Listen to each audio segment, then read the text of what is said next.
Hi students, I'm going to go through how to submit an assignment in Canvas. We're going to log into Canvas either by going directly to Canvas from a link from the Pike homepage, or once you're logged into Clever, you can click the Canvas link. Remember, Canvas uses our username and password, which is just the ID number and the password. Clever uses the whole email address.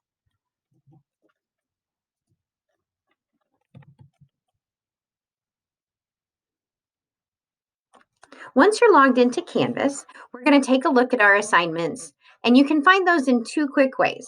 You can either look to the to-do, you can find all the things that you're supposed to do because they've been assigned to you by your teacher, or you can click on your course card and go right into your classroom.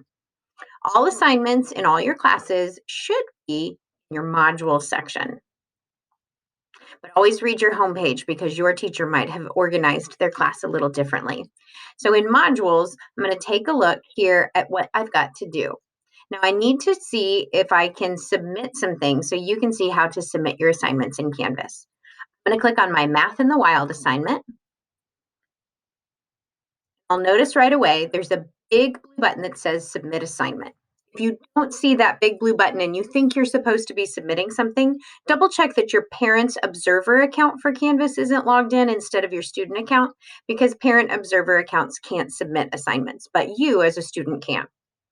So I'm reading this and it says, my mission is to find math while I'm at home and submit my findings as either a typed response, a video, link to a Google Doc, or upload a file. Lots of options here. So let's take a look at how I would do each of those options.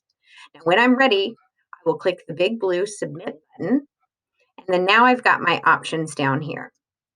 A file upload means that on my tablet or on my laptop, I have a file that I would like to upload. I would click that choose file button. It's going to either on a laptop give me access to my files, or if it's on a tablet, it will access your photos and video files. So it would need to be a photo or video file to upload there. Text entry, give me a box where I can type my response here. And then I would also have options here that I could put some links in there, or I could even insert a little video. Click allow. And now I could record a response, or I could turn on my webcam. I could record a video into a text box. So that's pretty cool. Or if I know I'm going to record a text box, that's also an option called media, or record a video. Instead of doing it in the text box, I can just do it here under media. And it gives me a big record upload media. Make sure my camera's on. If I was going to record that, I'd look down here at the bottom for the big blue button that says start recording. Give me a 3-second countdown. And now, hi teacher, this is how I use math today. I was cooking in the kitchen and I had to use a half a cup and a whole cup. And I used a half cup twice to make the whole cup. I'll click the button that says save. That's now saved there. And I could click submit assignment. So on any of these. Website URL, I could link to that shared link for a Google Doc, making sure that it's shared for my teacher to view it or to access it. And so you'll just click submit. So you may have to hit submit twice. You do it at the beginning when it was up here to get these options to show up. And once you've picked your way of completing, you might not have all these options. Your teacher might just give you one. You'll click submit assignment. And then now it says submitted, and it tells me exactly when I submitted that. This link that says submission details, if I left and then I came back because I couldn't remember what I had done, I could go ahead and come back to that submission details and I could watch my video to make sure that I was doing it. It's a little soon for this to be processed, but if it was a typed response, you could see that there too.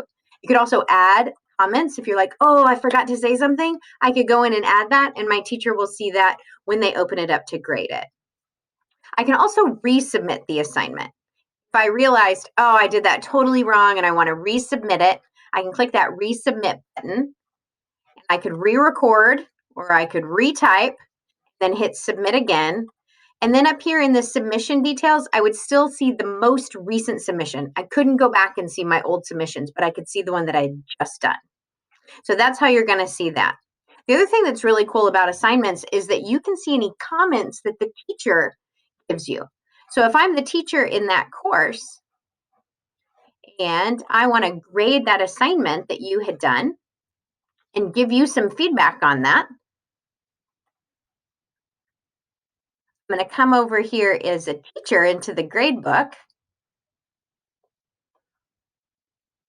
And that's going to load that video here in my grading window. I can give you a grade once I watch it, so I could click there to view your video.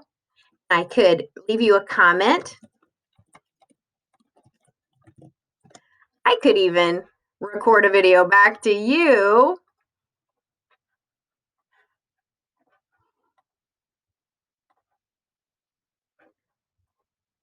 3, 2, 1. Great job using math while you were cooking. I can't wait to hear about what you made and if it was delicious. Now when I save that, you would be able to watch that video. So that's pretty cool. So if I came back to you, your view, I'm going to refresh here. Now I can see when I'm in this assignment, there's submission details. I can see the grade. And then I can see the typed responses here. But what's cool is, do you see this number 1 over here by grades? Now, if I click there, I can go see what my teacher recorded me as a little video. I'll move my screen over there. So now I can see what I have submitted. Then I can see if there's any comments right here by that little icon, and that just opens it up, and then I can watch those right back. There I am. So there's a really cool way that you can talk back and forth with your teacher, even if you're not there, through the comments. So just knowing how to get those is great. So now that you know how to submit assignments in Canvas, and you know how to go back and see your grade and any comments that have been posted to you, I hope you enjoy your Canvas experience.